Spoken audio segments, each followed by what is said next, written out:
কোনো কারণে ফোন চুরি হয়ে যায়, সেক্ষেত্রে স্যামসাং ফোনের এমনও কিছু সেটিংস আছে যা দিয়ে আপনি আপনার ফোনকে সিকিউর করে রাখতে পারবেন।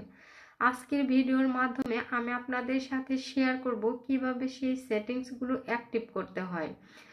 ফোন চুরি হয়ে যাবার পরে সব থেকে বেশি যে ভয়টা হয়, ফোনে যে ছবি বা ভিডিও থাকে সেগুলো নিয়ে।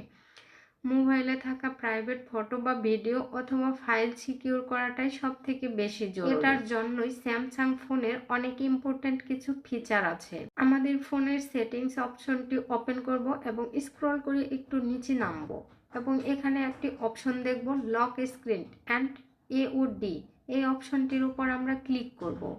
তারপর সিকিউর লক সেটিংস এই অপশনটার উপর ক্লিক করার পরে আমাদের পিন কোড দিতে হবে। এখানে যে অপশনটি আছে অটো ফ্যাক্টরি রিসেট, আমরা এই অপশনটি অন করে দেব। এখন কেউ যদি ভুলভাবে পাসওয়ার্ড দিয়ে লক খোলার 20 বার ট্রাই করে, তাহলে অটো ফ্যাক্টরি রিসেট হয়ে যাবে এবং ফোনে থাকা সব ডাটা মুছে যাবে। এরপর লক নেটওয়ার্ক অ্যান্ড সিকিউরিটি এই অপশনটির আমরা অন করে দেব। আমার এখানে অন করা আছে, যাদের অফ করা আছে তারা অন করে দিবেন। কারণ ফোনে চুরি হওয়ার সাথে সাথে ফোনের ওয়াইফাই এবং মোবাইল ডাটা বন্ধ করার চেষ্টা করে।